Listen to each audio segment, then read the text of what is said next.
성경에 그 아벨의 제사, 엘리야의 제사와 기도, 아브라함이 소돔과 고모라 성을 위한 기도, 신약에 와서 바울과 실라가 빌립보 감옥에서 기도와 찬양하는 그것, 지금 이 사건들을 좀 시대적으로 다 다르지만 공통점이 있습니다. 그게 뭘까요? 그거는 공통점의 하나가 뭐냐면 하나님이 원하시고 기뻐하시는 마음을 가진 자들이라는 거예요. 아벨은 그 가인과 다른 제사를 드리는데 그 제사의 내용이 뭐냐면 제물이에요. 근데 그 제물을 그 첫 새끼를 하나님께 드렸다 그래서 아벨은 첫 것을 드렸다라는 이 단어가 가인과 아벨의 제사의 차이인데 그 첫 것을 드렸다는 그것은 부모로부터 배운 신앙인데 하나님을 존중하는 마음이 여기에 있었다는 걸 얘기해 주는 거예요. 첫 것을 드렸다. 가인은 그런 얘기 안 하거든요. 그러므로 아벨의 제사를 받으신 건 어느 분이 그게 짐승을 잡아 드렸기 때문에 그게 예수님을 상대한다 그러지만 그거는 그게 그렇게 해석하기엔 좀 너무 간 것 같고, 중요한 거는 그 아벨의 제사가 가인과 제사의 다른 것은 가인의 나중에 그 제사를 하나님 받지 않으실 때 그가 어떤 태도를 보였나를 보면 알 수 있어요. 그가 분노했습니다. 그러면서 하나님 받으시지 않는 하나님에 대한 원망과 이렇게 자기 동생의 제사를 받으시는 하나님, 그 아벨에 대한 시기심, 질투심이 그 마음에 가득한 거죠. 그러니까 그 가인의 마음이 하나님이 기뻐할 수 없는 마음으로 하나님께 제사를 드렸기 때문에 이미 하나님은 안 받으신 거죠. 아벨은 그런데 대신 하나님을 존중하는 마음의 표현이 결국 첫 새끼를 드리는 그것으로 벌써 나타나고 있다는 거죠. 양의 문제가 아니라 제사의 제물의 양의 문제가 아니라 드려지는 그 제물에 대한 하나님을 향한 마음, 이걸 하나님 벌써 보고 계셨다는 거죠. 또 아브라함의 소돔과 고모라 성의 기도를 하나님이 6번이나 번복을 합니다. 아브라함의 기도에 대해서 계속 의인 50부터 45명, 40명 쭉쭉 내려갑니다. 근데도 하나님은 계속 이렇게, 그래, 알았어, 너 50명이면 허락해 줄게. 내가 몇 명 안 시킨다. 45명, 40명. 이게 하나님의 입장에서 자존심 상한 일이에요. 근데도 불구하고 하나님께서 아브라함의 기도를 그렇게 끝까지 들으신 이유가 뭘까요? 그거는요, 아브라함이 하나님과 공통된 마음이 있는데 그게 뭐냐면 생명을 사랑하는 마음이에요. 이게 하나님과 동일한 마음이었기 때문에 아브라함의 기도를 그냥 자존심 버려가면서 아브라함의 기도를 계속 허락해 주신 거예요. 그렇게 하기로. 그리고 엘리야의 제사와 엘리야의 기도는 우리가 너무 잘 알죠. 갈멜산의 제사와 엘리야의 7번 기도를 볼 때에 거기에서 우리가 알 수 있는 게 뭐냐면 엘리야는요, 제사를 드릴 때 어떤 마음으로 드렸을까요? 이거 하나님이 안 받으시면 자기 생명 끝나는 거예요. 그리고 이스라엘 땅에 애매하게 하나님의 저주를 하던 이스라엘 땅에 고통받는 이스라엘 백성들의 비가 와줘야 되는데 저주받은 땅 때문에 엘리야는 결국 그 자기의 제사 이 한 번으로 자기의 생명만 아니라 이스라엘 땅의 저주는 계속 남아있을 거에 대한 하나님 그 영혼을 생각하는 그 백성을 사랑하는 그 마음이 있었던 거예요. 그리고 뿐만 아니라 이 제사를 안 받으시면 끝난다라고 끝장이 날 수밖에 없다라는 이 간절함, 하나님을 향한 이 간절함이 결국 하나님의 역사를 가져온 거죠. 아멘해요. 엘리야의 7번 기도는 뭘 얘기해요? 횟수의 문제가 아니라 그가 무릎 사이에 얼굴을 대고 기도했다는 얘기는 얼마나 믿음과 간절함으로 기도했는가에 대한 제사와 기도의 공통점은 그가 간절했다라는 거예요. 생명을 건 간절함. 이것은 결국 예수님이 그 겟세마네 동산에서 기도하실 때 땀방울에 핏방울 됐다라는 이 간절한 아버지 뜻 앞에 순종하려고 몸부림치는 그 예수님의 그 마음하고 너무 닮은 거 아니냐 그거예요. 그러니까 그 마음이 하나님을 감동시키고 하나님이 일하시게 만드셨대. 뿐만 아니라 바울과 실라가 빌립보 감옥에 가서 기도하고 찬미를 했다는 것은, 찬송했다는 것은 바울과 실라가 그런 매 맞고 들어가면서 고통받고 힘든 상황에서 불평하거나 두려워하거나 낙심하거나 실망하거나 그런 마음이 아니라 오히려 하나님 앞에 간절히 기도하고 뿐만 아니라 기도만 아니라 기도 위의 차원이 하나님의 선하심을 찬양했다라는 그 자체가 이 바울과 실라의 마음이 하나님을 향하여 어떠한 마음을 가졌는지를 얘기해 주는 거예요. 그러므로 바울과 실라의 그 하나님이 바라시는 하나님을 신뢰함으로 인해서 오는 하나님을 찬양하는 그것이 하나님의 마음을 움직인 거죠. 그러므로 우리가 성경을 구약과 신약을 계속 보면 하나님의 사람들이 하나님이 함께 하실 수밖에 없었던 것은 그 하나님의 마음과 동일하거나 하나님이 바라시는 마음을 소유하여 드러냈기 때문에 그렇다는 거예요. 다윗을 왜 하나님이 사랑하시고 다윗을 왜 기뻐하십니까? 그가 내 마음을 가졌다 이거예요. 그가 나하고 마음이 똑같다 이 얘기 아니에요. 아니 일개 목동인 양측에 불과한 그 다윗을 하나님이 한 나라의 이스라엘 왕으로 기름 부어주셨다는 것은 하나님의 특별한 남들이 없는 그 사람에게만 있는 무언가가 있으니까 하나님이 존귀하게 여기신 거 아니냐 말이에요. 그 존귀함이 뭐겠어요? 그분의 마음을 소유한 자예요. 비록 그 당시에는 그렇게 충만하지 않았을지라도 세월이 감으로 인하여 다윗은 계속 하나님의 마음이 더 커져갔다는 거예요. 그래서 끝내는 하나님 마음과 똑같은 마음을 소유한 자가 됐다 그 얘기예요. 그러니 하나님이 뭘 중요하게 여기는지 이미 답이 나온 거예요. 그런데 그거에 비춰서 하나님의 신약과 구약을 통해서 끝없이 하나님의 사람이 이런 사람이라고 소개하고 있는데 불구하고 오늘 우리가 살아가는 이 2017년 교회 안의 신앙은 마음을 하나님께 드리며 마음으로 인정받는 신앙이 아니라 행위에 치우치고 마음 없이 입술로는 나를 존중하나 그 마음에서 내게서 멀도다. 이게 오늘날 신앙이에요. 그러니까 하나님이 기뻐할 수도 없어. 기적이 안 일어나요. 하나님의 임재가 그렇게 강하게 안 나타나요. 왜? 그 하나님의 사람들이 가진 마음을 소유한 자가 없기 때문에 그래요. 응?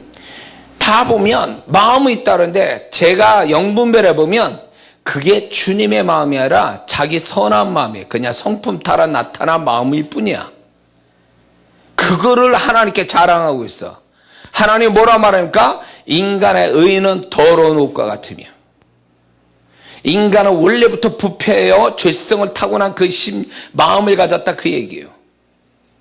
초보자 신앙 때는 그 선한 성품에서 나오는 마음을 하나님은 존중하세요. 그러나 거기에서 계속 머무는 자는 하나님이 더 이상 그를 존중할 수가 없어요. 왜? 하나님은 하나님의 것이 들어와 있는 자를 좋아하시지 인간의 것을 자랑하며 하나님 앞에 나타나는 자는 그건 일종의 또 교만이에요. 하나님 앞에서.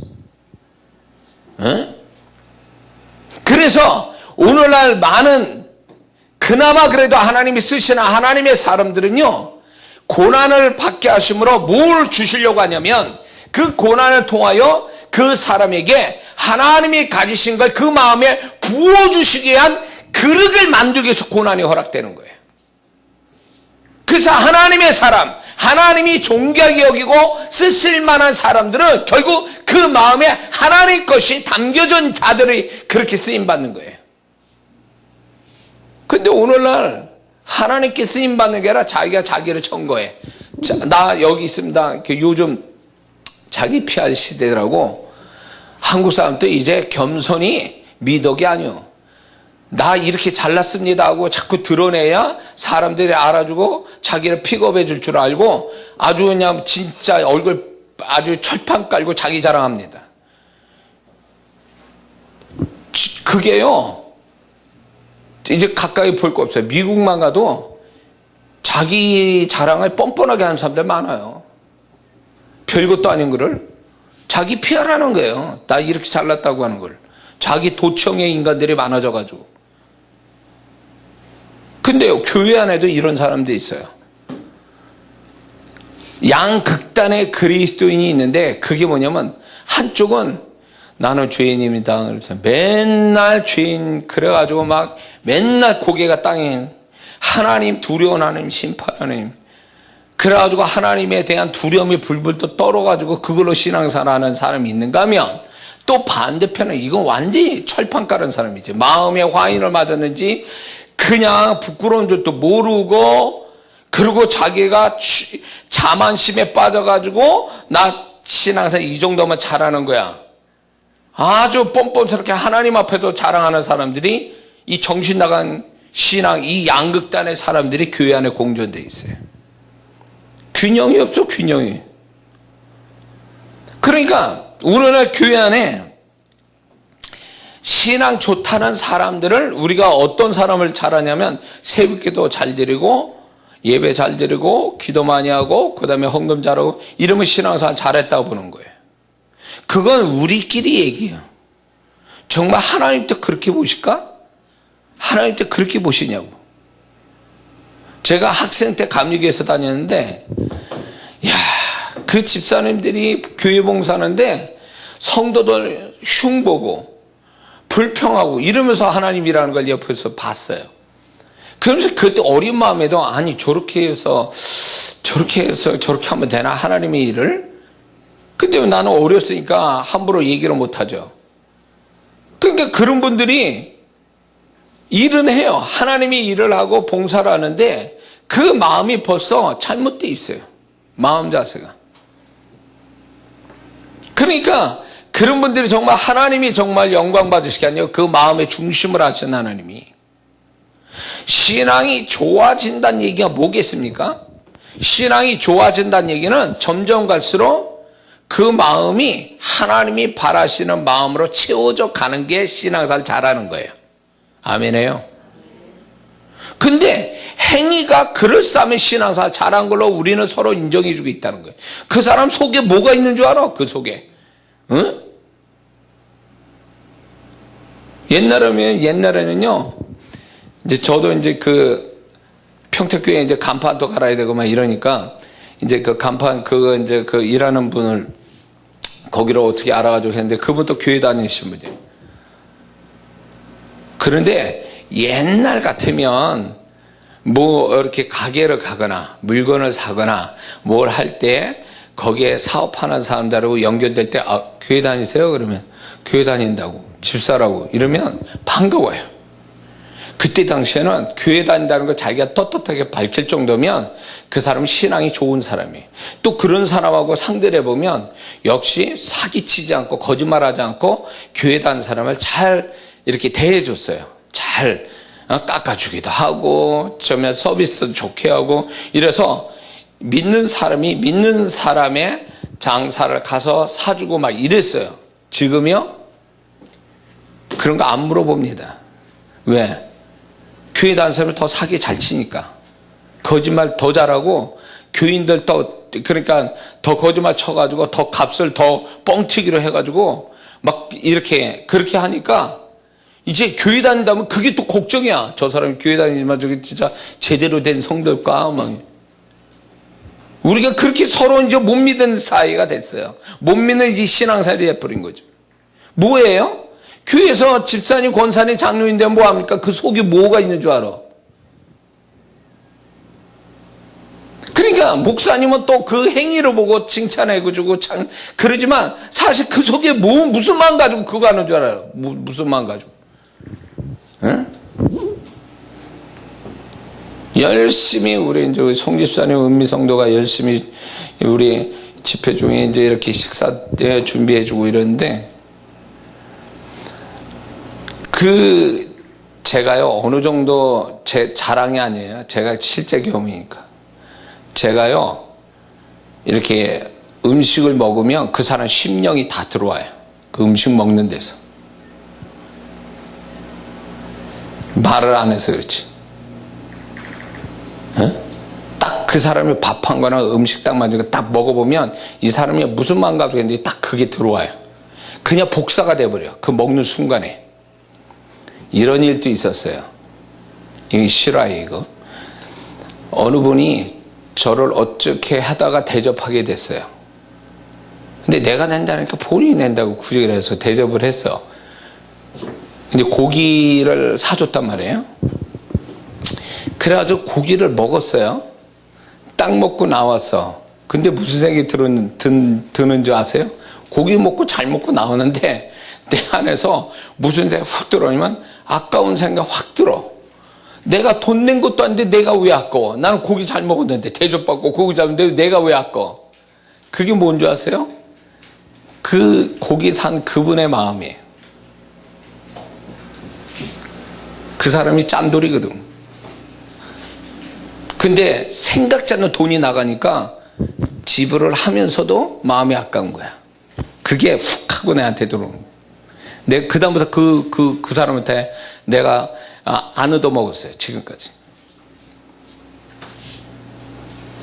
그러니까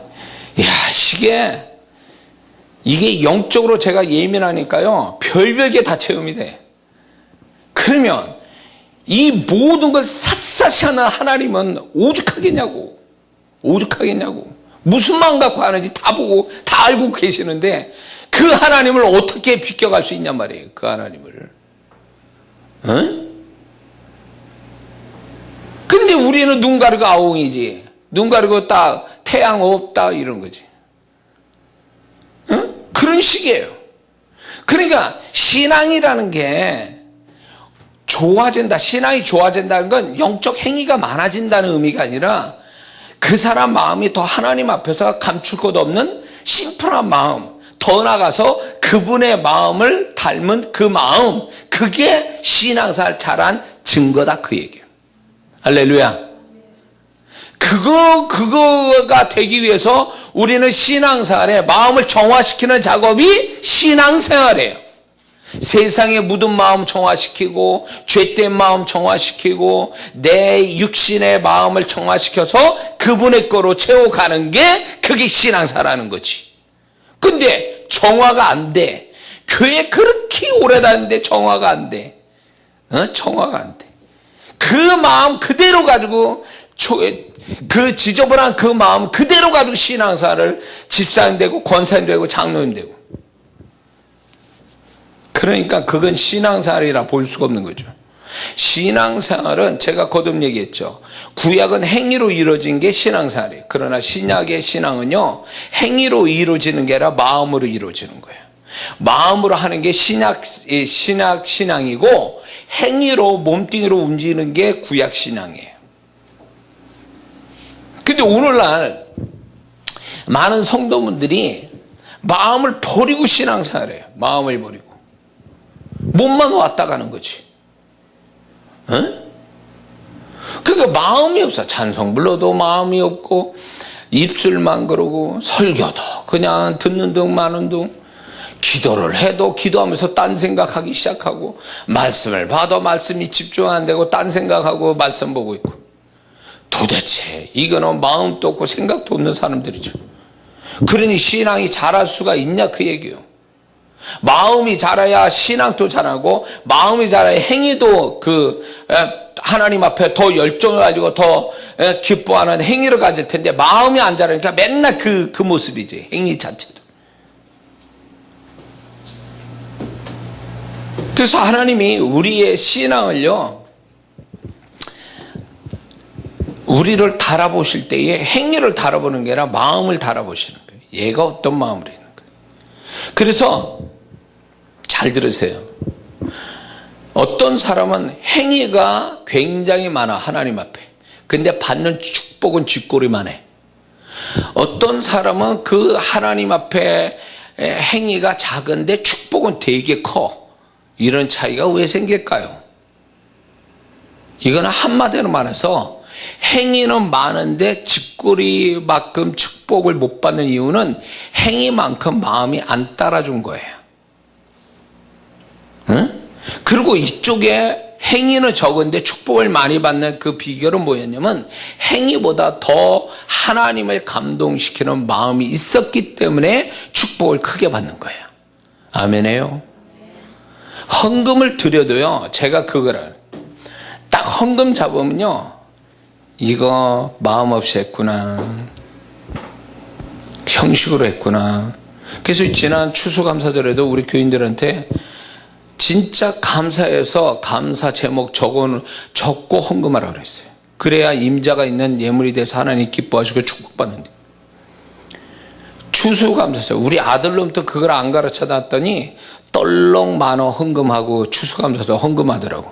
이 자식이 지금 올해 들어와서 군대 공군도 잘 갔고 지금 군대 생활 좋은 데서 이렇게 했으면 나는 내 아들이지만 이 새끼가 그냥 그 같은 통장에 돈도 많은데 그거 헌금을 많이 할 줄 알아서 떨렁 만원 했어. 내가 실망해가지고 이 자식 다음에 휴가 나오면 내가 뭐라고 할 참이 지금. 응? 아빠가 어떤 목회자인데 이게 아빠 앞에서 이게 헌금을 하는데 이런 식으로 해가지고 좀 화가 나고 실망이 됐어요, 이게. 어? 지금 10,000원 드릴 헌금이냐고. 그 통장에 그렇게 돈이 몇십만 원씩 있으면서, 어?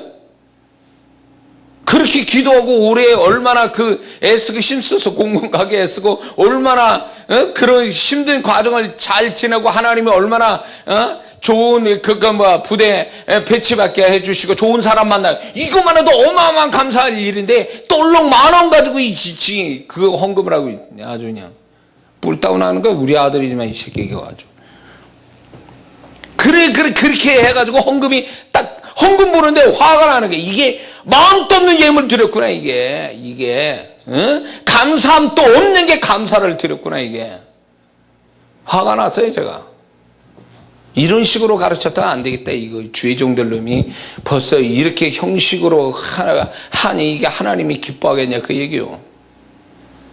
마음이 없는데 뭐 마음이. 제가 몇 번 얘기했죠. 그런 간증이 있어요. 헌금을 드렸는데 분명히 이름은 젊은 애 이름인데 헌금은 나이 드신 분 헌금 사역에 나오는 거예요. 나중에 알고 보니까 그 나이 드신 어머니가 딸의 이름을 적은 거예요. 근데 딸은 안 받겠다고 그랬는데 엄마는 야 너 목사님한테 기도 받아야 돼 그래가지고 엄마가 대신 헌금 넣어가지고 딸 이름을 적어 넣었으니 하나님은요 그 어머니 사역이 된 거예요. 어머니 사역. 그래서 내가 하면서 이상한데 이게 나이가 이게 젊은 친구 같은데 어떻게 나이 먹은 사람이 물어보니까 그 어머니가 그 얘기하더라고. 그 정도예요 하나님이. 응? 임자도 없는 거, 임자도 없는 헌금들, 하나님이 기억도 안 해줄 행위들. 왜 그럴까요? 마음이 없어서 그래. 마음이 없어. 응? 이거 자랑 아니지만 제가 하여튼 사실만 얘기할게요. 저는요 이 악기 소리만 들어도 그 사람 심령 다 나와요. 악기를 딱 칠 때 제가 어떤 마음을 하고 있구나. 심지어는요 그 마음에 피곤함이 있어가지고 악기를 탁 치는데 벌써 그 피곤함에 졸려. 너 졸고 있구나. 너 졸고 있어. 그 악기에서 다 나오는 거예요. 그래서 어디 집회를 갔는데 이게 세상의 애야. 드럼 치는 애가. 근데 그 소리가 너무 듣기가 싫은 거야. 이게 얘가 드럼 치는 게 완전히 이게 막 귀에 거슬리는 거야. 이게 하나님을 위한 찬양이 아니라 이게 지 심령에서 세속적인 마음에서 드럼을 막 쳐대니까 내가 못 견디겠더라고요. 그거를. 그래가지고 뭐라고 한마디 했더니 그 다음날 안 나왔어. 마지막 이 집회 전응회. 이런 인간이, 이런 청년애를 이걸 드럼을 친다고. 내가 그래서 목사님 걔 이제 교회 내보내요. 걔가 드럼하고 저기 교회 찬양을 인도한대요. 내가 그래서 목사님 아닌 것 같아요. 얘는 아닌 것 같아요. 이렇게 싸가지도 없고 하나님께 하는 그 태도도 걔 이야기로 목사한테 들었어요. 어떤 애인지를 나중에. 보니까 얘는 하지 말아야 될 애야. 가만히 앉아서 은혜 받고 뒤집어져야 될 애가 자기 기술이 있다고 그거 가지고 막 해야 되니까 내가 너무 듣기가 싫은 거야, 그게. 어떤 애는 혼매, 드럼치는 애. 혼매. 그게 듣는데 막 정신이 없어, 내가. 혼매가지고. 그래서 목대 그러세요. 목사님, 얘는요, 안수 좀 해주셔야 돼요. 얘가 너무 혼매가지고. 은혜가 안 될걸요? 집회, 예배? 그러니까 이게요, 제가 이런 사역을 해외에서도 하고 이렇게 국내에 이렇게 집회를 하다 보면요, 교회마다 이제 그런, 제가 이제 정신 차리고 신앙생활하라고 제가 그 사역을 하거든요. 처음 갔는데 아무도 내가 아는 사람 없죠. 목사님도 나한테 정보 준 거 없어요. 그러나 내가 이 교회로 뭔가 하나님의 마음에서 뭔가 하나님이 이 교회를 뒤집고 뭔가 정리하고 질서를 잡아야 되겠다. 그런 마음에서 제가 다 찍어내거든요. 그거. 하나님이 은사 가지고. 그럼 놀라는 거예요. 그러면 나중에 그분들이 목사님이 얘기했냐고 그래요. 목사님이 전혀 얘기 안 하거든요. 그 정도로 하나님이 이 교회를 어떻게 생각하는지 다 찍어내는 거죠.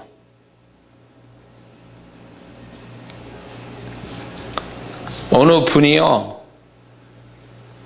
제가 이제 여기 서울 면목동에 그 교회를 집회 갔는데 하나님이 딱 음성이 들어오는데 뭐가 있냐면, 여기에 권사님인데 그 권사님이 주방 일을 보시는데 그분이 무릎의 관절 하나, 이 양 한쪽이 아프셔서 통증이 있는데 주방에서 봉사하는 그 마음을 보시고 주님이 그 권사님을 오늘 이 시간에 치유하십니다. 딱 근데 그분이 그 다음날 간증이 있어. 그 듣고 바로 치유가 일어났다는 거예요. 그런데 놀라운 건 뭐냐면 그분이 주방에서 어떤 마음 가지고 주방 일을 하는지 이미 알고 계셨던 거예요, 주님이. 그래서 집회에서 아예 축복을 대놓고 저를 통해서 축복을 하고 계셨던 거예요. 이야, 주님이 너무너무 무서운 거예요. 그러면 소원을 쫙쫙 끼치는 거지.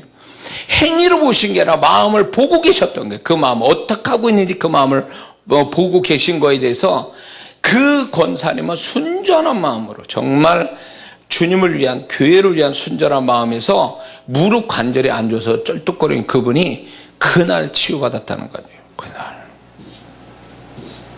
하나님은요, 마음을 얼마나 중요시 여기는지 몰라요. 그래서 오늘날 교회에 주님을 만난 경험이 없는 성도들이 행위를 잘하는데 그건 주님 못 만나서 그런 거예요. 주님 만난 자들이 되면요, 주님이 뭘 중요한지를 아니까 행위 자랑하지 않습니다. 응? 주님을 계속 만나본 적 있어야 주님을 알지. 주님을 만나본 적이 없으니까 자기 식대로 신앙생활하는 거예요. 자만심에 빠져서 라우디게처럼 나는 부유하여 부족함이 없도다. 그러나 네 영혼의 가난함과 벌거벗은 것을 알지 못하는데. 그건 무슨 얘기예요? 자기 영혼의 실상을 못 본 거예요. 왜? 주님을 만난 적이 없으니까. 내가 문 밖에 서서 두드리니 뭐예요? 그 라우디게아 교인들은 주님 만난 적이 없는 사람들이에요. 그러다 보니까 자기 스스로 착각에 빠지는 거지. 서로 영광을 취하고 자기의 자만심 빠진 신앙 때문에 자기 영혼의 상태를 못 본 거예요. 그러니까 주님 만나면 주님이 거울 돼서 내 모습을 보게 되고 내가 어떤 사람인지 알게 해서 좀 더 주님이 기뻐하는 모습이 되어가려고 애써야 되는데 주님 만난 적이 없으니까 자기 착각에 자기 자만심에 신앙생활 그렇게 돼버린 거죠. 응? 그래서 라우디게 교인들에는요, 주님이 유일하게 칭찬이 없는 교회잖아요. 그 교회가 유일하게 칭찬이 없어. 책망만 있고 그 자만심의 신앙이. 에베소 교회가 첫 번째 나오는 에베소 교회가 주님이 그 앞에 그들의 행위에 대해서 얼마나 칭찬하십니까? 그런데 뭐라고 얘기하시죠? 너희들이 첫사랑을 버렸다 이렇게 말씀했어요. 그 첫사랑, 주님과의 첫사랑, 이거는 뭐예요? 그 내면의 마음에 관한 얘기지 이게 행위에 관한 얘기가 아니에요. 네가 나와의 첫사랑을 버렸다.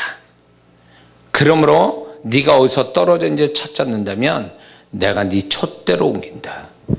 행위가 그렇게 주님이 칭찬의 행위가 그렇게 화려한데도 촛대로 옮길 만큼의 비중을 둔 게 뭐냐면 네가 잃어버린 첫사랑, 나와의 첫사랑.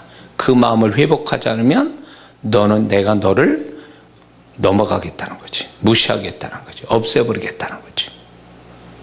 이게 그분의 마음이에요. 무서워요. 그래서 그래서 주님 앞에 가릴 것 없는 사람이 돼야 신앙이 정말 제대로 신앙이 성장하지, 가릴 거 많고 자기가 주님께 보여드릴 마음은 반쯤이고 반은 자기 마음대로 가지고 있고 이렇게 됐다는 신앙이 성장하지 못해요. 주님의 칭찬도 못 받아요. 그래서 신앙생활 잘하는 비결은 뭐냐, 또 축복을 많이 받는 비결은 뭐냐, 자기가 행위를 갖는 것보다 더 큰 주님을 기쁘게 하는 마음이 있으면 그 사람 정말 신앙생활 잘하고 축복을 크게 받는 거예요. 그래서 이런 경우에 헌금 1,000원 드리고 10,000원의 축복을 받는 사람이 있는가 하면 10,000원의 헌금을 들어놓고 1,000원만 축복받는 사람이 있어요. 뭐의 차이일까요? 액수의 문제가 아니에요. 받쳐진 그 마음의 문제지. 아벨이냐 가인이냐, 그건 내가 하기 나름이에요. 그래서 저도 그걸 알기 때문에 하나님께 뭘 할 때요, 내가 마음이 안 내키면 안 해요. 스톱하고 내 마음이 하나님 앞에 마음이 정말 그 드려진 것만큼 이상의 마음이 딱 움직일 때 그때 해요. 그래야 내가 손해나지 않거든.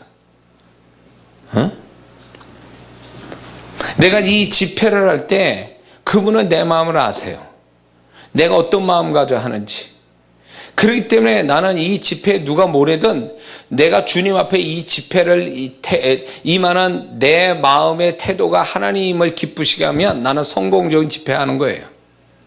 난 그렇게 지금까지 해봤으니까. 그러니까 몇 명 앉혀놓고도 집회를 하는 거예요. 몇 명 앉혀놓고도 밤새도록 사역했어요. 그거는 내가 막 신나가지고 막 내가 열정이 넘쳐서 하는 게 아니에요. 내 마음을 보시는 그분 앞에 성실하게 하고 내가 정말 영혼을 사랑하는 마음에서 그 하는 것을 주님 보여드리기 위해서 하는 거지, 그 사람에게 잘 보이려고 그런 것도 절대 아니거든요. 그러니까 그분이 우리 자신의 마음을 자꾸 들여다보시는 거에 내가 그거를 심각하게 생각해야 돼요. 그리고 그분 앞에 부끄럽지 않는 마음을 갖기 위해서 우리가 살아야 되는 거예요. 그래서 마음의 동기가 하나님 앞에 선명해야 돼요. 그 동기가 부끄럽지 않아야 돼요. 뭘 해든. 뭘 해든. 그래서 주님이 이런 게 있어요. 제 경험인데, 내가 마음의 동기를 잘못 갖잖아요. 마음의 동기를 잘못 가지고 말을 하잖아요. 그러면 벌써 내가 이 혀가 꼬여요. 이렇게 발음이 안 되고 헛소리예요, 자꾸. 그리고 내가 마음의 동기가 잘못된 말로 이렇게 해버리면요, 벌써 내가 낯간지럽고 거기에다 뭐가 있냐면 그 상대방이 내 말을 안 들어요. 하나님이 선명하게 가르쳐요. 너 그따위로 말하지 마라, 이런 거죠. 너 그렇게 하면 너 말 안 하는 게 차라리 낫고 너 말해서 손해본다, 이제 그렇게 하면. 그래서 그걸 가르치는 거예요. 그리고 제가 이런 것도 있어요. 제가 주님의 마음에서 하나 꺼리거든 내 안에 있는 주님의 마음을 툭 던졌어요. 던졌는데 두 종류야. 정말 그 안에 주님의 마음이 있거나 순전한 마음을 가지고 있으면 주님의 마음을 알아들어요. 그 마음에서 나온 소리를. 근데 뭐가 있냐면 나는 주님의 마음을 알겠는데 저 사람이 인간적으로 마음으로 딱 받아들이잖아요. 그럼 벌써 그 말이 나한테 다시 돌아와요. 그러면서 내가 부끄러움을 당해. 내가 부끄러움을 느껴요. 그럴 때 저 사람이 내 말을 인간의 소리로 듣고 있구나. 그러면 그 다음부터 말을 안 해요. 왜냐하면 그 사람이 이미 그 말을 받을 자격이 없기 때문에 그분의 주님의 마음을 던져도 그 사람은 결국 자기 생각대로 생각하고 그 말을 소화를 못 시키니까 제가 말을 차라리 안 해요. 그래서 사역을 할 때 주님의 음성 들어오지만 이 사람이 받을 만한 사람 같으면 주님의 음성을 전해요. 받을 그 하나님의 음성 들어왔는데 받을 자격이 안 되면 못 받겠다. 이 사람이 못 받을 사람이다 그러면 주님께 허락받아서 얘기 안 해요. 그게 서로를 위한 거니까. 그래서 비밀스러운 얘기가 굉장히 많아요. 지나간 비밀스러운 이야기들. 그 사람에 대한. 그래서 그걸 골라서 하는 거예요. 골라서. 그 사람 맞게. 자, 그런 것들이 보면서 우리가 그 하나님 앞에 정말 하나님이 두렵지 않고 그분이 더욱더 그분을 더 가까이 가고 싶은 사람이 있다면 그 마음에서부터 하나님 앞에 자꾸 부끄러움이 없는 마음을 가지려고 애를 써야 돼요. 그런 자가 주님과의 친밀함을 가질 수 있는 어떤 자격이 돼요. 다 그렇다고 우리가 순백의 마음이 아니에요. 우리가 거룩한 마음도 아니에요. 그러나 우리가 하자 있는 마음이 있죠. 흰백지에 검은 점이 있는 것 같은 마음이 우리에게 있을 수 있어요. 아무리 그래도. 그런데 그런 마음이 설사 있더라도 주님께 자기 마음을 솔직하게 진실하게 드러내는 자가 주님이 그 마음을 갈아엎으시고 주님의 마음으로 채워주시는 은혜를 입게 돼 있어요.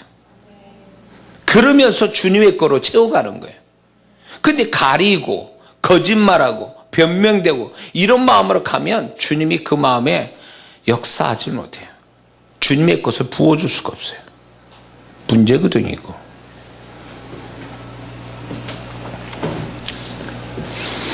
여러분들은요, 여기 앉아서 들은 거 감사히 여겨야 돼요. 해외에서 이 설교 듣는 사람 많거든요. 근데 그분들은 여기 오고 싶어요. 이 자리에. 듣기만 하니까. 그걸로. 그래도 감사히 여기고 정말 열심히 듣는 사람이 많아요. 매니아들이 있거든요. 이게 자랑이 아니라. 그분들은요, 막 굉장히 갈급해요. 해외에서 그 신앙생활을 하니까 영적으로 깨어있는 사람은요, 굉장히 갈급해요. 체험을 받지 못하니까. 근데 그분들이 이렇게 뭡니까 가끔가다 용기 있게 비행기 타고 날라와서 집회 참석하는 사람도 있어요. 제가 이제 미국 집회 가면 동부에서 하면 서부에서 날라오고 서부에서 하면 동부에서 날라오고 이런 분들이 뭐가 있냐면 그래도 그렇게 힘들게 살면서도 뭔가 영적인 갈증을 가지고 사는 사람이 영이 깨있는 사람이 이렇게 있구나. 그걸 제가 알게 돼요. 그러면 그분들에서 얼마나 제가 다 마음을 다해서 얼마나 사역을 해드린지 몰라요. 그런 분들이 있어요. 심지어는 저기 우리 신입사님도 그 얘기를 제가 했는가 싶지만 저기 그 켄터키 시카고에서부터 해가지고 제가 그 플로리다에 집회를 했는데 시카고에서 비행기 타고 자기가 여자 집사님이 차를 몰아가지고 8시간 차를 몰아가지고 제 집회 현장까지 와서 참석하고 은혜 받고 또 8시간 몰고 가서 또 이런 분들도 있었어요. 보니까. 그러니까 그걸 보면서 이 하나님에 대한 간절함, 그분이 나를 보고 싶었겠어요? 나를 통한 주님의 음성을 듣고 싶었겠지. 근데 그런 어떤 하나님에 향한 그 간절함이 하나님이 그냥 못 보내시거든요. 그렇게 해서 온 사람을 어떻게 보내요? 저도 인간적으로 마음으로 그분이 얼마나 고생하고 왔는데 내가 어떻게 그냥 보낼 수 있냐. 그래가지고 막 더 다른 분보다 안수할 때 꾹꾹 눌러서 더기도 하고 한마디 할 거 2마디 하고 어떻게든지 이분이 축복받고 돌아갔으면 싶은 마음에서 그게 그 주님의 마음을 더하는 거거든요. 그 영혼에 대해서. 그 정도 사모하고 달려오는데 엘리야처럼 그렇게 사모하고 달려오는데 어떻게 하나님이 그냥 보내시겠어요? 축복이 되죠. 마음에서 오는 거예요. 마음에서. 그래서 우리가 하나님의 손길을 풍성히 볼 거냐 말 거냐는 내가 하나님 앞에서 어떤 마음을 가지고 있느냐가 결정적이에요. 하나님이 결정적인 게 아니라 내가 어떤 마음을 가지고 있느냐가 결정적이라는 거죠. 할렐루야. 자, 그러면 이 정도로 하고 오늘 말씀에 이거는요, 사도행전에서 나타난 하나님이 얼마나 우리의 마음을 중요시 여기는지에 대해서 5가지 사건을 통해서 말씀을 하려고 합니다. 사도행전이 성령행전이라고 어떤 분은 기도행전이라고 그러는데 저는 어떤 식으로 해석이 되냐면 사도행전은 하나님이 마음이라는 주제를 가지고 얼마나 중요시 여기는지를 보여주는 책이라고 저는 얘기할 수 있어요. 그 중에 5가지 아주 대표적인 걸 지금 얘기하려고 그러는데, 첫 번째는요, 사도행전 1장 24절에 나타난 것처럼 이게 무슨 내용입니까? 1장에 보면 가룟 유다가 스스로 목숨을 끊고 그 가룟 유다를 대신할 12제자 들어올 사람을 뽑는데, 요셉과 마띠아가 이제 이렇게 대결하지 않습니까? 사람의 청거를 그 사람들이 추천을 받아가지고 이제 그 두 사람 중에 한 사람을 뽑습니다. 그런데 사도가 무슨 기도를 하냐면, 그들이 뭐라 그랬냐면, 이렇게 얘기해요. 무사람의 마음을 아시는 주여. 왜 이 기도를 했을까? 왜 이런 기도를부터 시켜야 했죠? 이게 여기서 힌트가 있어요. 그게 뭐냐면, 이 기도가, 이걸 기록했다는 것은 이 기도가 하나님 앞에서 굉장히 중요한 기도라는 걸 하나님도 인정하시고 이 기도를 적어 놓으신 건데, 이게 결국 뭐냐면, 왜 요셉과 마띠아는 동일한 선상에서 주님의 제자가 된 사람인데 왜 요셉은 안 되고 마띠아가 됐을까? 그 결정타가 뭐냐면 마음이에요. 무사람 마음을 안 줬어. 두 사람 중에 누가 주님께 택하신 바, 택하신 주님이 주님의 제자로 택한 제자가 되기 위한 전제 조건이 마음이에요. 마음. 거기에서 어떤 이유인지는 모르지만 마띠아가 하나님 마음에 더 가까이 있었다, 그 얘기예요. 그래서 그를 뽑은 거예요. 제비뽑기에서 그가 당첨이 된 거죠. 응? 자, 하나님이 같은 수고를 해도 누가 더 큰 축복받고 누가 더 존귀하게 하나님이 하실까? 그 기준은 결국 그 사람이 둘 중에 누가 더 하나님이 원하시는 마음을 가졌느냐, 거기서 결정이 나버리는 거예요. 사역자도요, 여기 신학생활 들어왔어요. 사역자도요, 사역의 기술로 하는 사람이 있고 사역을 그분의 마음으로 하는 사람이 있어요. 기술로 하면 굉장히 은사도 나타나고 능력도 나타나. 그러나 주님의 마음으로 하는 사람은 은사가 뚜렷지 않아요. 뚜렷하지 않아요. 이게 영분별인지 뭔지 구분도 안 돼. 또 사실 주님의 마음을 가진 자가 뚜렷한 은사를 갖고 하는 사람이 드물어요. 근데 제 경험이고 제가 이제 그렇게 사역자로 훈련시켰는데 놀라운 게 뭔지 아세요? 사역자, 은사가 있고 기술이 있는 그 사람이 사역할 때에 그 사람이 은사대로 나타나요. 그리고 사람이 어떤 축복도 받고 영적인 체험도 하고 뭐 이렇게 해줘요. 그 사역, 은사를 가진 사역자가. 근데요, 은사가 없어도 주님의 마음을 가진 자는 어떤 일을 벌어지는지 아세요? 그 사람이 말한 대로 돼요. 이게 중요한 얘기예요. 그냥 투박하게 나오세요. 제가 기도해 드릴게요. 하나님이 이 사람이 아픕니다. 치료해 주세요. 그러면 이 사람은 신의 은사도 없는데 주님의 마음을 가진 자라 기도해 준 대로 하나님이 이 사람 고쳐주세요. 그러니까 주님의 마음이 은사야. 근데 그 은사가 어떻게 나오냐? 이 사람이, 주님의 마음을 가진 사람이 이 사람을 위해서 뭔가를 얘기하면 그 말한 것대로 되는 거예요. 그게 놀라운 일이에요. 주님이 이 사람이 좀 어려운 문제 가지고 있습니다. 주님이 해결해 주셨으면 좋겠습니다. 그러면 그냥 바로 그게 해결이 되는 거예요. 이건 은사 차원을 넘어가는 거예요. 그게 주님의 마음을 가진 자를 주님이 존귀하게 여겨주시는 그 모습인데, 그게 뭐냐면 네가 말한 대로 내가 널 말한 대로 되게 해줄 거야, 이런 거예요. 이게 존귀함이에요. 은사 가지고 백날 뭐 은사 장난질하는 사람들, 은사 가지고 능력 나타내는 사람 얼마든지 있어요. 그러나 그 사람이 사역을 할 때 영원 살아가는 마음, 주님의 마음으로 하지 않으면 그 사람은 은사는 나타날지 몰라도 주님이 그 사람을 존귀 여기거나 주님이 직접 역사하시는 건 없어요. 은사로만 할 뿐이지. 근데 이 사역자들이, 이런 그룹들이 얼마나 많은지 알아요? 이런 사람들이 제 앞에 왔을 때 이제 제가 그분의 이야기를 합니다. 그러면 이분들이 사실 눈을 떠요. 아, 이런 세계가 또 있구나.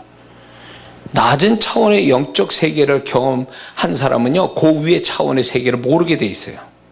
그 위의 세계를 알려줘야 그 위의 세계를 볼 수 있고 그 위의 세계를 들어갈 수 있는 은혜를 잊게 돼요. 그래서 이거 얘기할 줄 몰라도 이제 사역자 사역을 하잖아요. 그렇게 영성사역 이렇게 하잖아요. 그러면 그게 유치한 거지만 저 사람이 사역이 어디까지 와 있는가, 사역이 어디까지 하나 딱 보면요, 레벨이 딱 보여요. 그 사람의 레벨이. 어디 영의 세계 어디쯤 와서 하는 거구나, 요 레벨에서 하는구나 딱 보이거든요. 근데 보인다는 얘기는요, 그 보는 사람이 그 위에 영의 세계에서 하는 사람이에요. 그러니까 보이는 거예요. 근데 하수, 소위 말하면 영의 세계 그 낮은 수준에서 사역하는 사람은 절대로 그 위에서 사역하는 사람을 몰라봐요. 알 수도 없어. 가르쳐 주기 전에 알 수도 없어. 그러니까 아래에서 영의 세계에서 이렇게 사역하는 사람들이 이게 그 위에서 사역하는 사람 몰라보기 때문에 자기네끼리 견줘보고만 난리치지만 그 위에 있는 사역자를 몰라보고 막 이렇게 뭐랄까 비난하고 끌어내려고 이러는데 그거는 한참 잘못되어 있는 거죠. 근데 그 높은 차원의 영의 세계의 능력이 뭔지 아세요? 주님의 마음 가지고 사역하는 거예요. 놀라운 거예요. 주님의 마음이 은사고 능력이고 축복의 근원이에요. 그걸 구해야 돼, 그걸. 근데 지금 보세요. 마태가 그거예요. 그분의 마음에 마태가 더 가까이 있었던 거예요. 마음으로 결정된 거예요. 행위로 결정된 것도 아니고 연수에 결정난 것도 아니고 헌신도에 결정된 게 아니라 그 주님이 원했던 그 마음으로 그 결정을 내버린 거예요. 12 제자를요. 이게 하나님이 명백하게 1장에서부터 나타내 주고 계시는 거예요. 그러므로 하나님께 더 존귀함 받고 하나님께 더 가까이 가고 싶은 사람은 결국 그 마음이 하나님 앞에 더 그분이 바라시는 마음을 더 가지고 있다면, 그분이 바라시는 마음을 늘 가지고 있다면 그 사람이 하나님의 가까이에서 그분의 축복을 넉넉하게 받을 수 있는 사람이 되는 거예요. 그래서 적게 일을 하고 크게 축복받는 사람이 뭐냐면 그게 그 마음에서 하나님을 기쁘게 하는 그 마음이 크기 때문에 그런 거예요. 크기 때문에. 그래서 지금부터 은사는요 1분이면 열려, 30초면 열 수도 있어요.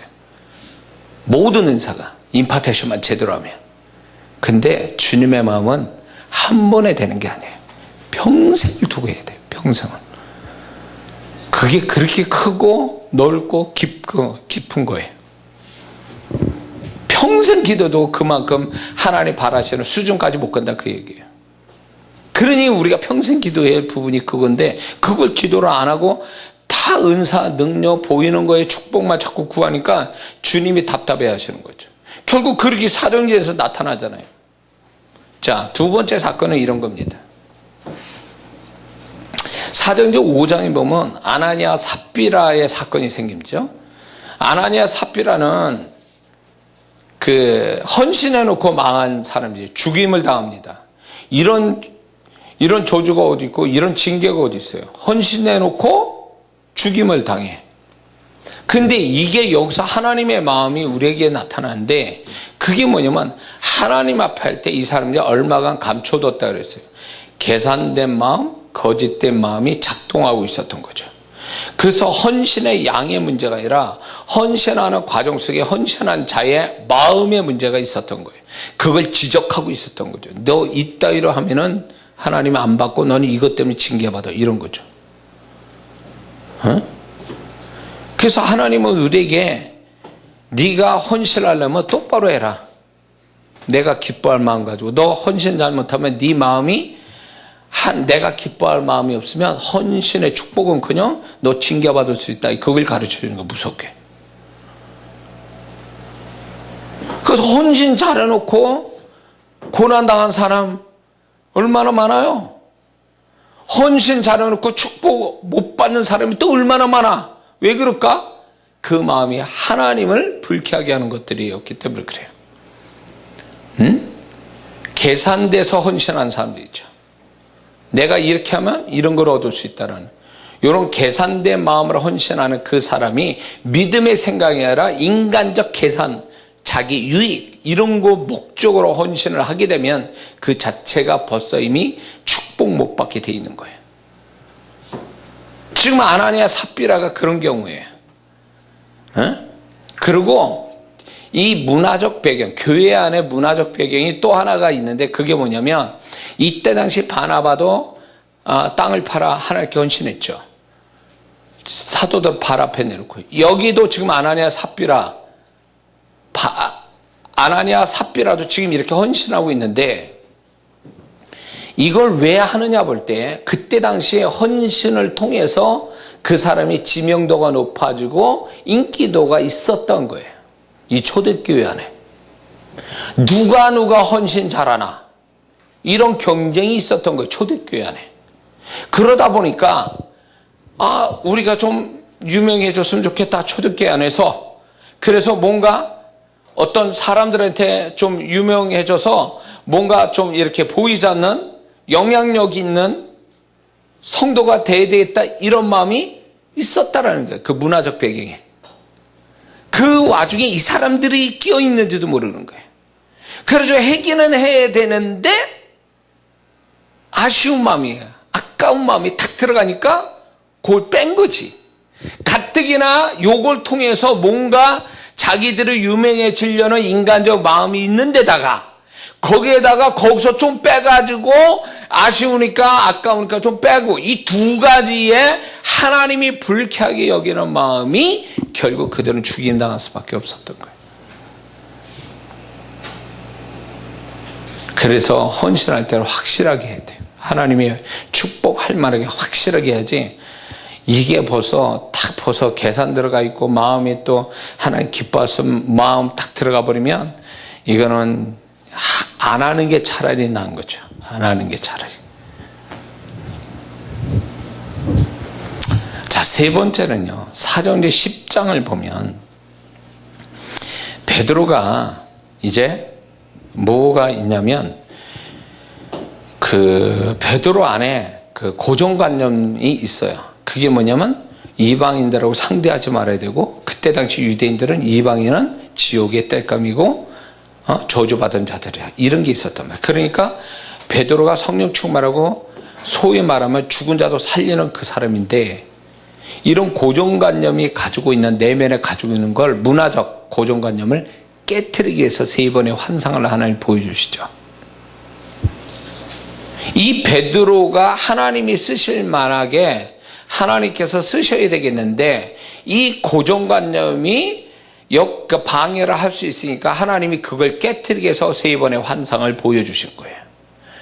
이걸 보면 아무리 성령 충만하고 죽은 자 살리는 자라도 그 내면에 인간적으로 가지고 있는 이 고정관념이라는 게 있을 수 있겠구나. 그래서 많은 은혜 받고 막 기도 많이 하고 성령 충만하다는 사람들이 착각에 좀 조심들어야 할 게 뭐냐면 자기는 성령 충만하고 기도 많이 하니까 자기는 하나 문제가 없는 줄 알아요. 하나님 앞에서. 그러다가 하나님의 일을 방해하는 수가 있어요. 자기 고정관념에 빠져가지고 하나님의 일이 정지되거나 딜레이 되는 경우가 허다하게 많습니다. 예를 들면 이런 거 어제도 얘기했지만 꼭 그래야만 된다라는 자기 나름대로의 어떤 주장 같은 게 있어요.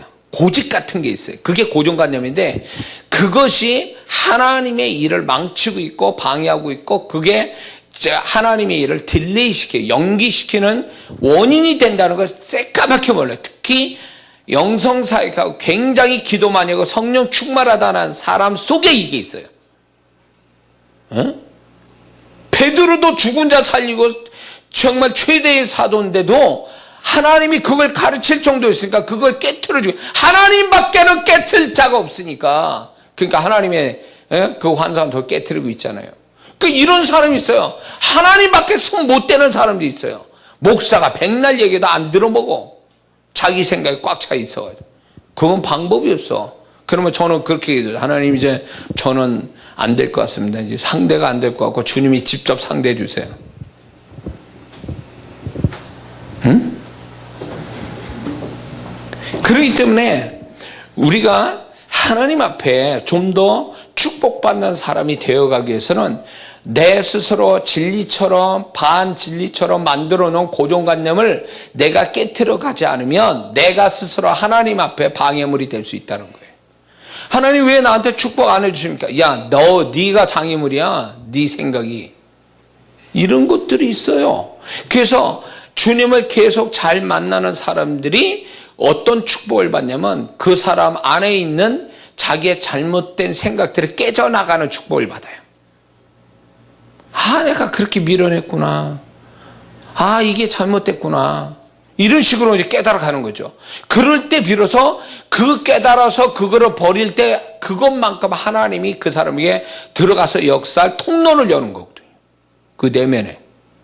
근데 기도는 엄청 잘합니다. 예배도 잘 들어요. 헌금도 잘해요. 근데 그 사람은 고정관념으로 꽉 차 있어가지고 답답하게 그지없어요. 목사가 얘기해도 안 들어요. 마누라가 얘기해도 안 들어요. 그럼 방법이 없어요. 이제 하나님이 직접 얘기하는 수밖에 없어요. 근데 하나님이 얘기하셨는데도 못 알아들어. 그럼 어떻게 할까요? 그러면 그 사람은 고난이 뒤따르는 거예요. 고난이 왜 오는 줄 알아요? 그 사람 생각을 바꿔주려고 하나님 고난을 허락하는 거예요. 그래서 하나님 그 생각만 하나님이 바라시는 생각만 바뀌면 고난 끝. 근데 하나님 볼 때 저거 똥꼬집 저거 목사 얘기도 안 듣고 옆에서 마누라 얘기도 안 듣고 그러면요 하나님이 고난을 통해서 가르치신다니까요. 그거를. 네? 그래서 이런 게 있어요. 고난을 길게 가는 사람이 있어요. 그건 왜 그러냐? 그 사람은 아직도 깨질 부분이 안 깨져서 길게 가시는 거예요. 죄가 많아서 그러니까 죄가 많아서 그 사람 징계받는 게 아니고 이 사람을 좀 더 하나님이 역사하고 축복하고 싶은데 자기 스스로가 장애를 가지고 있는 줄 모르고 그거를 버릴 마음도 없으니까 하나님이 그게 문제고 버릴 마음을 가질 때까지 진짜 버릴 때까지 길게 끌고 가는 거예요. 길게. 자, 예를 들면 이런 거예요. 제 입장에서 목회자니까 제 신학교 다닐 때 제가 그래도 젊은 층에서 저도 중간에 신학교 일반대학 다니다 이제 중간에 간 사람인데도 제 신학교 동기들 보면 나이가 꽤 됐어요. 그때 당시에. 꽤 된 분, 30대 후반, 40대 막 이렇게 된 분들이에요. 근데 간증을 어떻게 이렇게 들어보면요. 하나님이 주의 종대라고 사인 주고 여러 사람 얘기하고 환경적으로 역사하는데도 나는 안 합니다. 나는 안 합니다. 자기 고정관념이 안 합니다. 그래가지고 돌아다니다가 교통사고 뻥 나가지고 죽다 살아나가지고 신학교 들어왔다. 이런 분이 있어요. 아주 그냥 뻔한 스토리야. 그게 뭐냐면 이분이 잘못한 거 죄의 문제가 아니에요.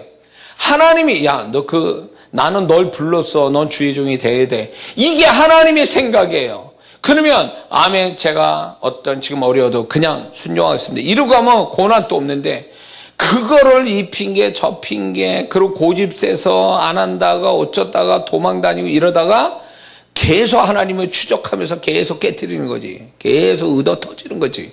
그러다 끝에 하나님 이긴 자가 누가 있어요? 이 땅에. 그래 놓고 이제 실컷 얻어 터진 다음에 하나님 두 손 들고 주 앞에 나옵니다. 제가 사명 이루겠습니다. 이루고 나오는 거죠.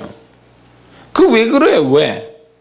그러니까 고난이라는 게 결국은 그 사람이 가지고 있는 생각을 깨기 위해서 고난이 오게 하시는 거예요. 그래서 고난받는 자는 뭘 생각하냐? 하나님, 내가 뭘 잘못했습니까? 나에게 뭐가 문제입니까? 이러고 물는 게 고난을 빨리 끝내는 시작을 알리는 거예요. 근데 고난이 결국 나라는 존재 때문에 고난이 온 건데 나는 제껴놓고 고난의 현상만 가지고 난리를 치는 거야. 돈 주세요. 돈이 없습니다. 사람이 저거 저 인간이 징글맞게 속썩여요. 저 인간 떠나가게 해주세요. 이런 문제 저런 문제 있습니다. 하나님 이 문제를 해결해 주세요. 이런 식으로 얘기하니 고난이 끝나냐고. 고난은 고난이 오게 한 건 그 사람이지 그 사람 삶이 아니거든요. 그러면 그 사람 스스로가 내가 뭐가 문제인지, 하나님 이 고난이 나로부터 시작됐다면 내가 뭘 깨달아야 되고 내가 뭘 버려야 되고 내가 어떻게 해야 되는 겁니까? 라고 적나라하게 아주 솔직하게 그래야 하나님이 역사할 텐데 그건 얘기 안 하는 거죠. 존재를 다루신 하나님을 모르는 거죠. 그래서 베드로도 그렇게 해서 하신 거예요. 사람이 어떻게 할 수 없으니까 하나님이 직접 상대하신 거죠. 에?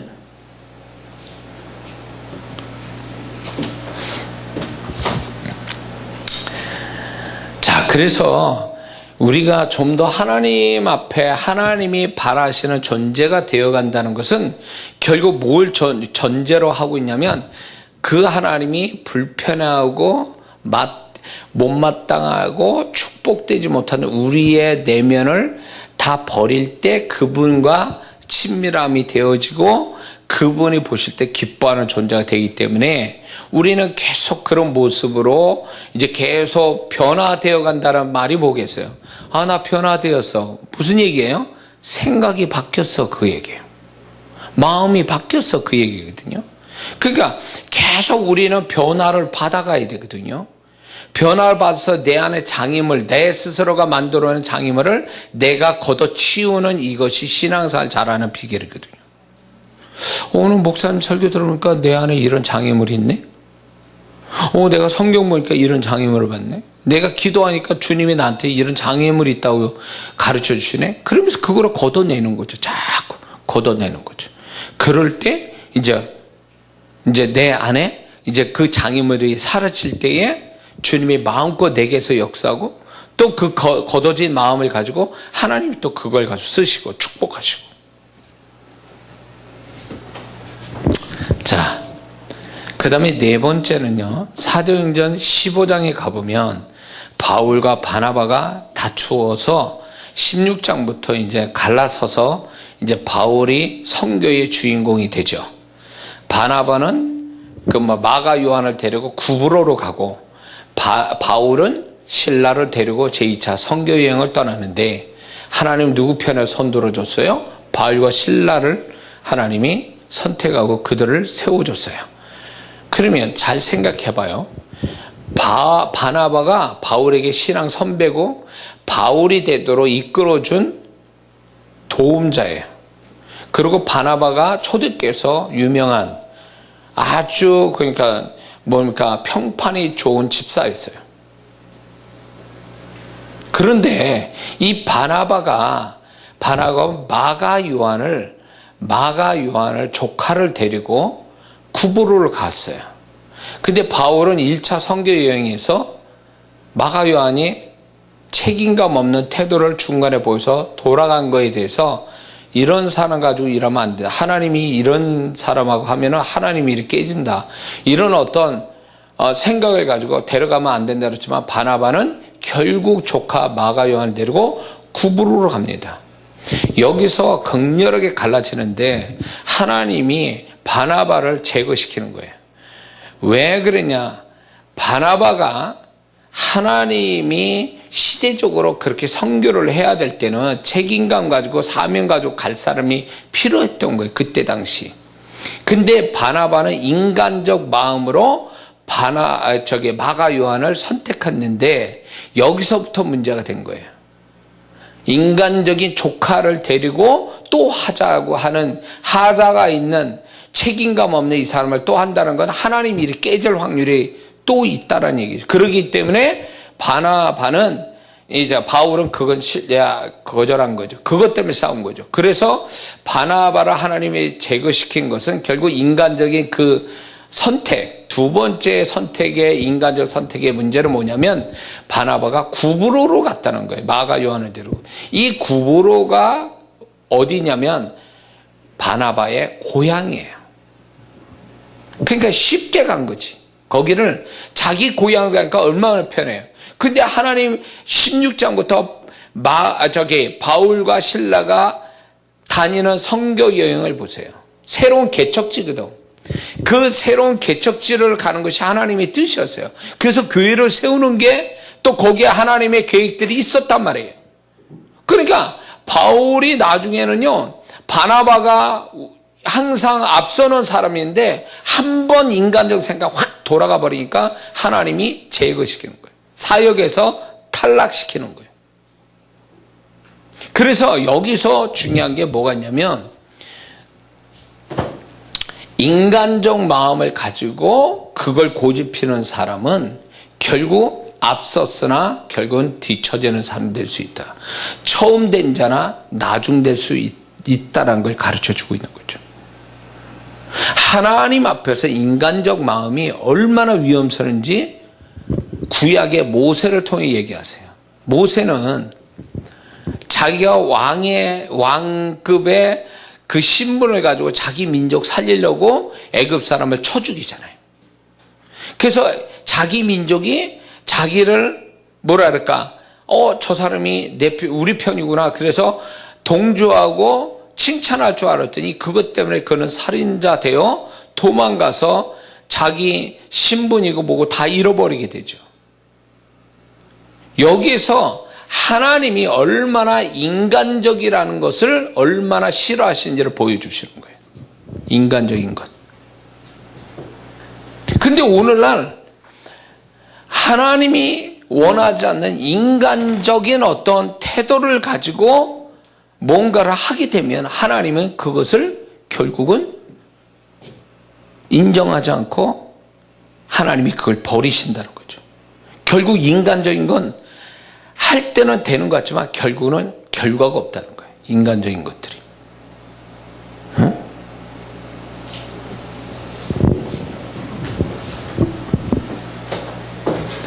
제가 이렇게 목회를 하면서 제가 이제 느껴지는 게 뭐냐면,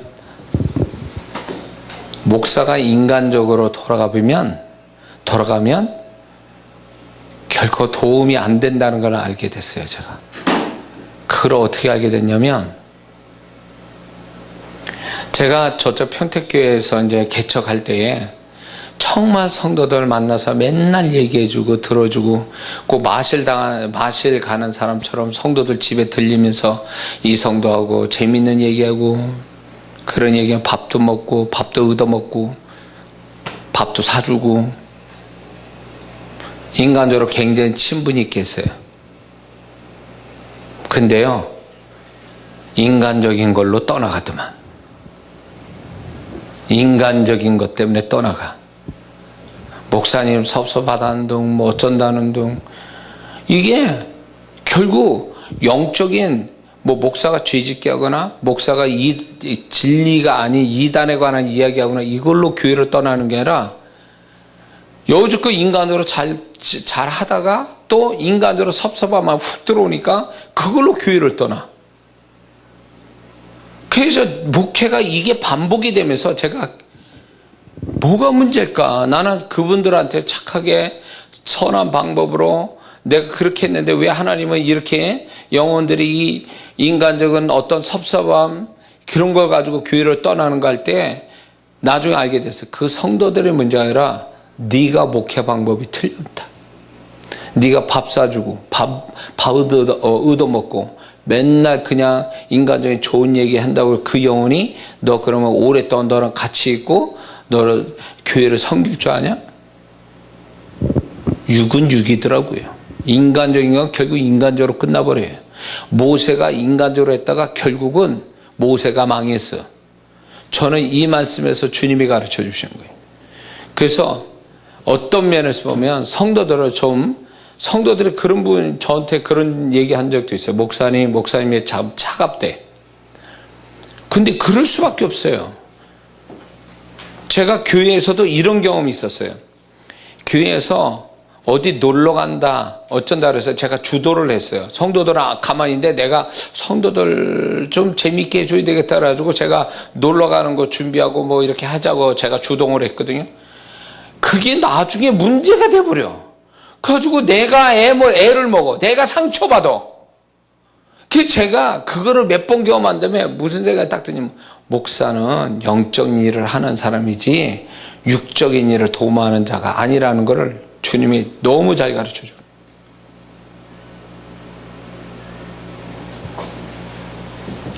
우리 주오신 교회 성도들이 참 신앙생활 잘하고 어떤 순종을 잘하다 보니까 제가 부스부스 이 안에서 인간적인 감정들이 막 올라와. 정 같은 게.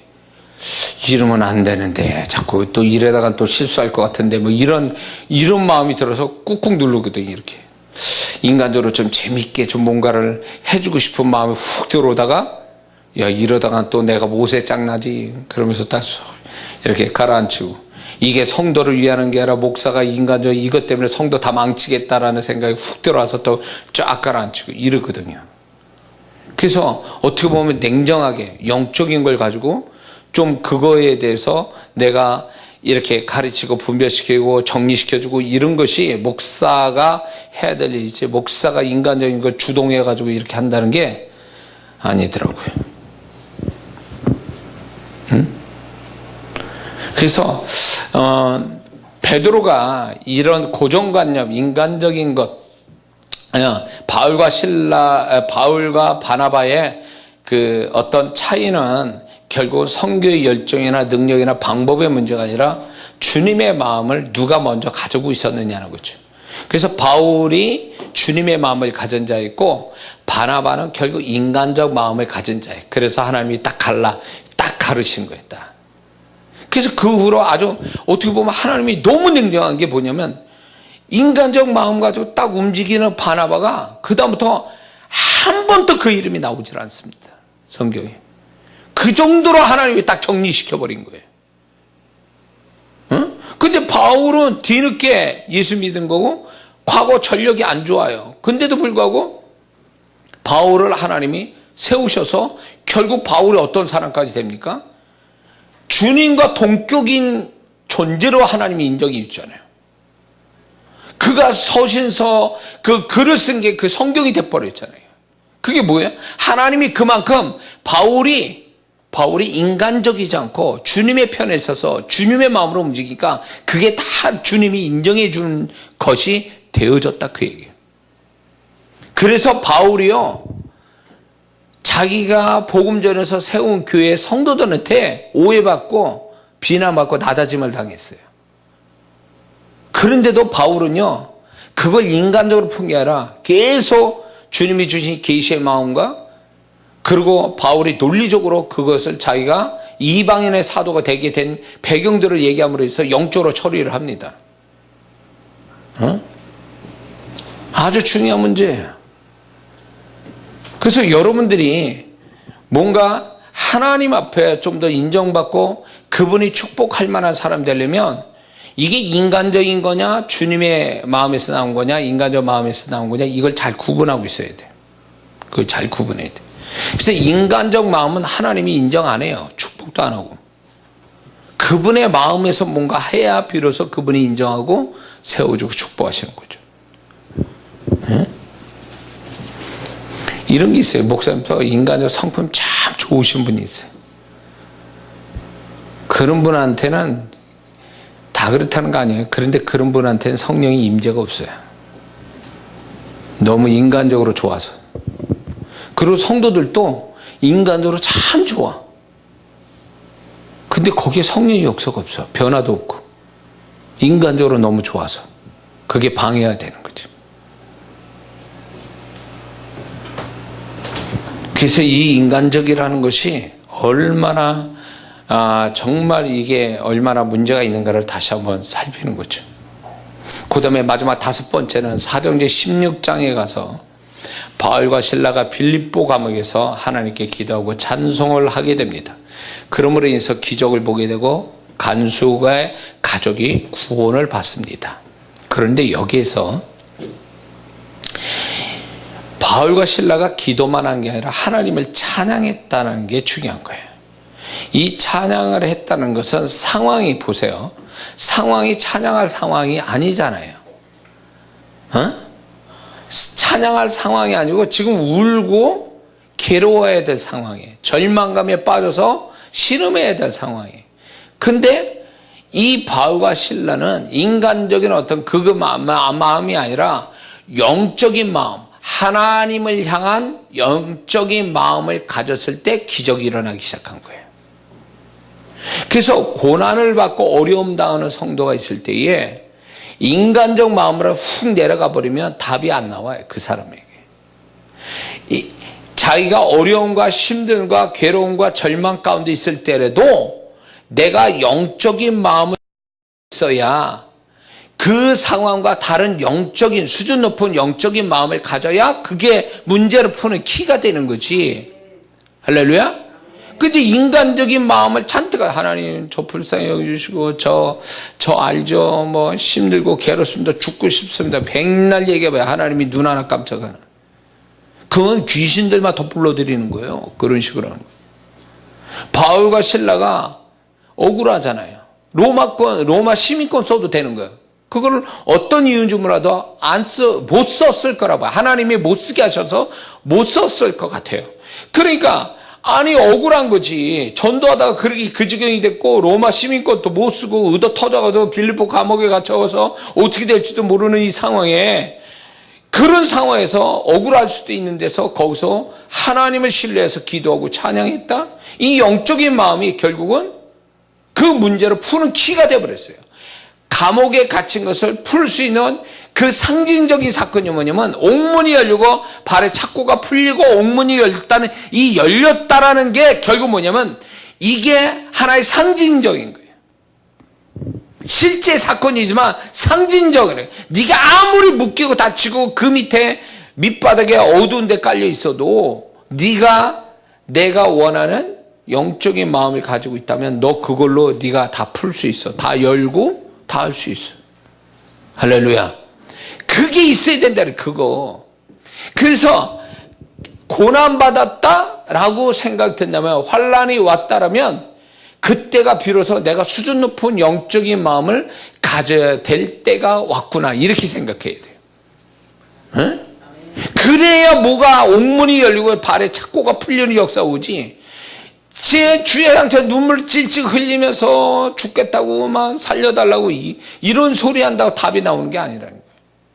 그래서 제가 그런 성도들 만나거든요. 그러면 제가 이런 얘기해요. 기도 차원을 좀 바꾸세요. 기도 차원을. 지금 문제를 가지고 얘기하지 말고 그분의 선하심을 찬양하세요. 시편처럼. 다윗의 시편처럼 하나님을 그 성품을 찬양하고, 그리고 오히려 감사하고 한번 그런 태도로 보이라는 거예요. 그러면 그게 더 쉽게 문제를 풀 수 있고 하나님의 역사를 더 빨리 볼 수 있는 비결이라 이렇게 얘기하거든요.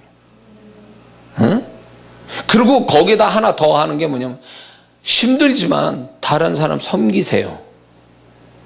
전도도 하고 어려운 사람 가서 도와주기도 하고 섬겨보세요, 이러거든요. 그게 하나님 문제를 푸는 핵심이에요. 그게 주님의 마음에서 흘러나오는 수준 높은 마음이거든. 거기서 역사가 오는데 자기는 그냥 맨날 뭐라냐면 아무것도 안 해. 주님 나 살려주세요, 나 죽겠습니다, 나 이러다 죽습니다. 맨날 하나님 앞에 협박하는 거지. 살려달라고. 나 이러면 죽습니다. 예? 나 이러고 죽으면 하나님 손해예요. 뭐 하나님께 협박하는 거지. 그런다고 하나님 눈 하나 깜짝할 것 같습니까? 왜 그런 식으로 하냐고. 왜 고난에 왜 그런 수준 낮은 마음 가지고 그렇게 하나님을 대하냐고. 그러니까 안 풀리는 거예요. 그런 기도를 주야장차했는데도 문제가 안 풀리면 그거는 기도 방법이 틀렸다는 거예요. 기도 내용이 틀렸다는 얘기 아니에요. 왜 그걸 몰라? 왜? 응?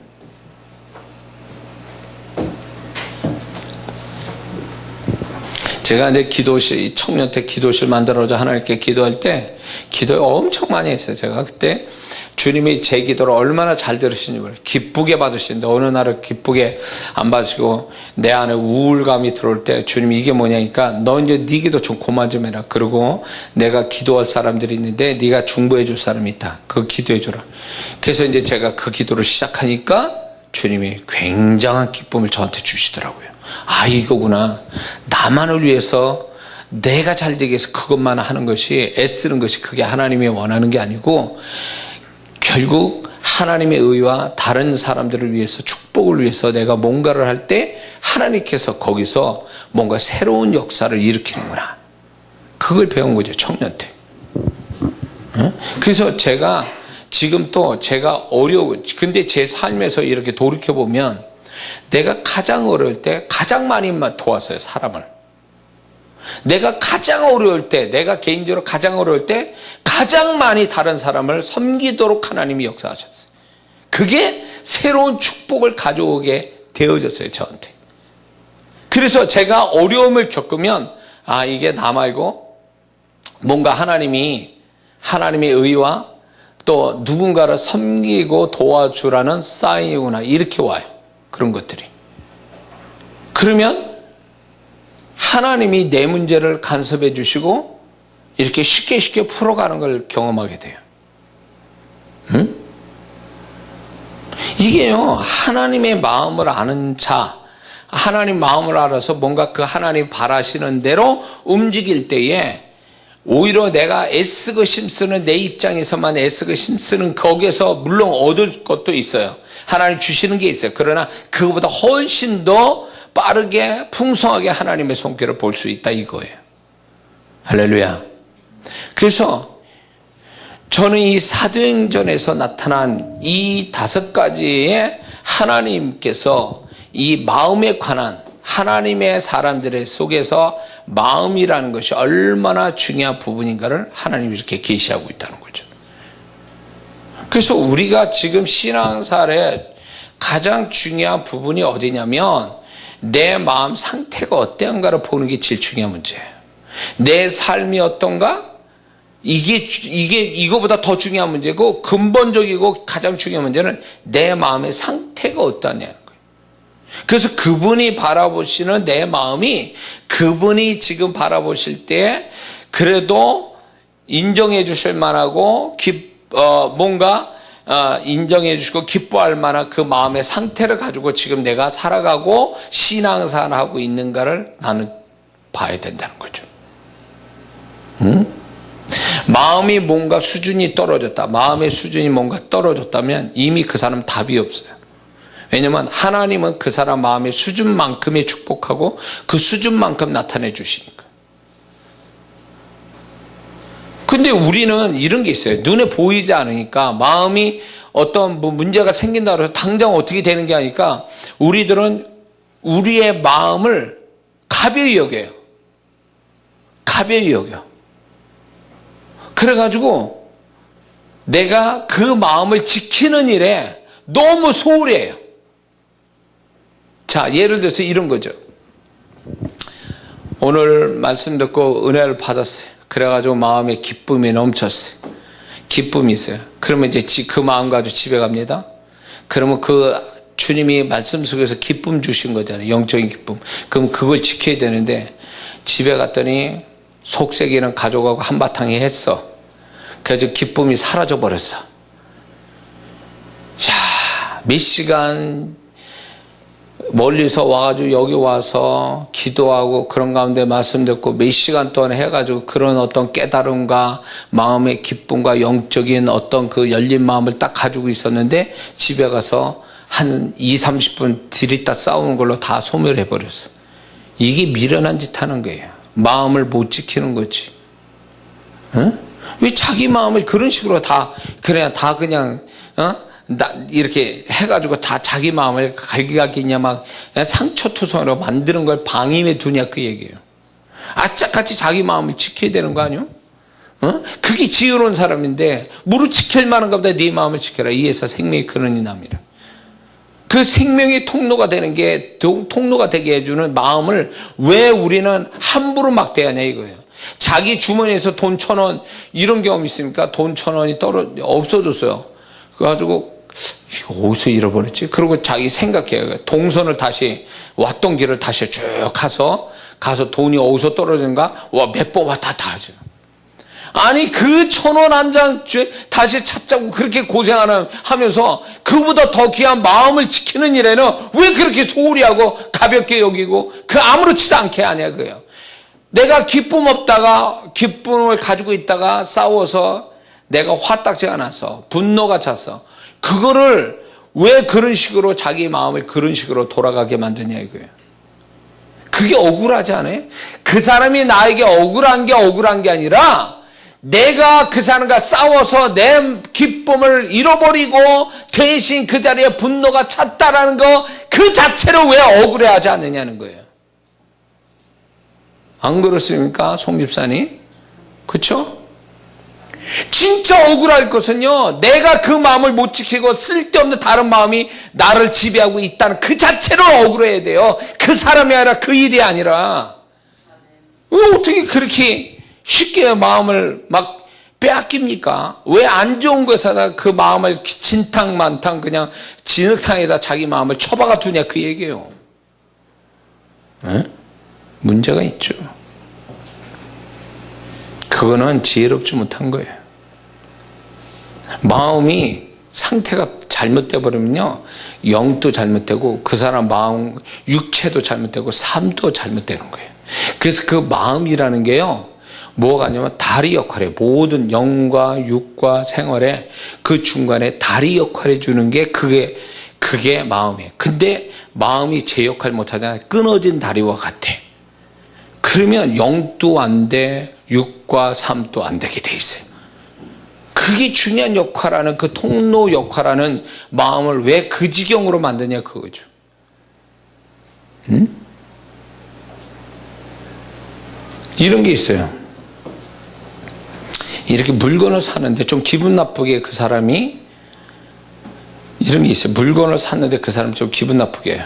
그럴 때요, 저는 이런 방법이 있어요. 그 사람이 그렇게 나쁘게 하면 그 물건 값에다 조금 더 얹어서 돈을 줘버려요.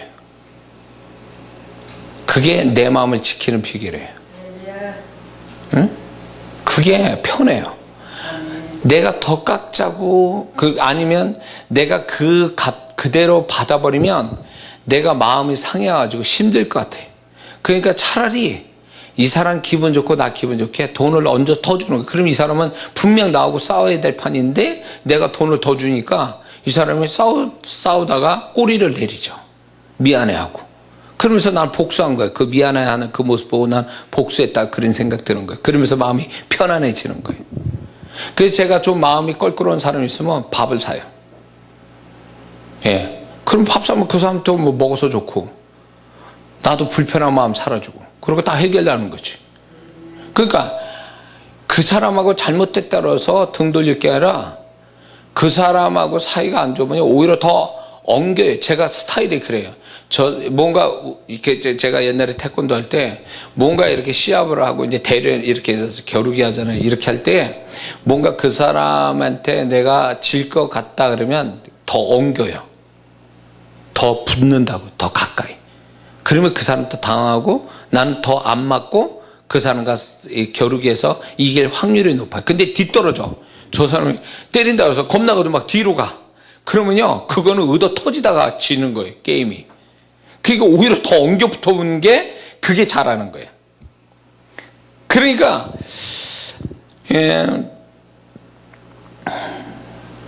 이거 또 오해할 사람이 있을까 걱정이네.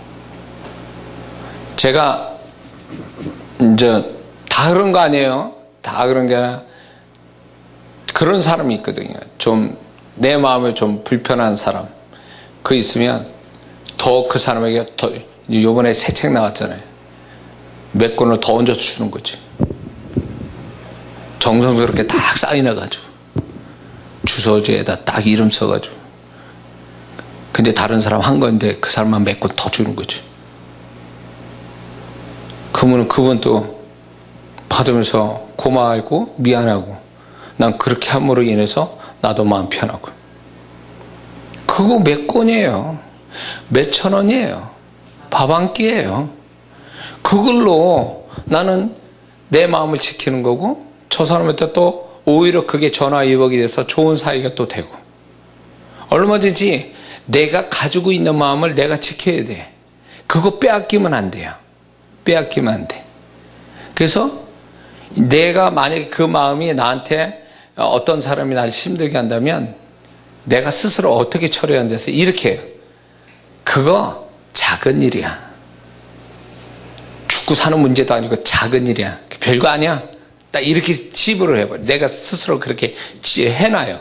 그래야 내 마음이 편하고 내 마음이 상처가 안 받아요. 근데 왜 상처 많이 받는 사람도 있죠. 왜 그런 줄 아세요? 조그만 거 그냥 넘어갈 거를 그거까지 다 걸고 넘어가는 거야. 그거에 다 하나하나 다 스스로 상처를 스스로 내는 거죠. 왜 그렇게 사냐고. 응? 여기는 그런 사람 없나 봐. 얘기가 이게 안 통하네. 응? 자, 그러므로 우리 마음을 지켜야, 내 마음을 지켜야 내 영도 지켜지는 거고 내 육체와 삶도 함께 지켜지는 거예요. 그럴 때 내 마음 지켜야 그것도 하나님이, 그럴 때 하나님이 나를 도우시는 거지. 내 마음을 내가 다 엉망진창해내서 그러면 하나님도 어떻게 할 방법이 없어. 그건요, 내가 내 마음을 못 지키면. 그래서 하나님은 우리의 행위보다도 우리의 마음을 더 중요시 여김으로 말미암아 우리의 마음이 하나님이 기뻐하는 마음으로 늘 변화되어 가는 것을 꿈꿔야 돼요. 그게 신앙생활이라고, 그게 신앙이라고 봐야 되고, 우리는 그래서 내 신앙의 척도를 내 마음의 상태로서 척도를 삼아야 되고, 내가 더 좋은 상태로서의 하나님 앞에 마음을 보여드리는 것으로 열심 내는 게 진정한 신앙의 열심이라는 걸 우리가 잊지 말아야 될 줄 믿습니다. 기도하겠습니다.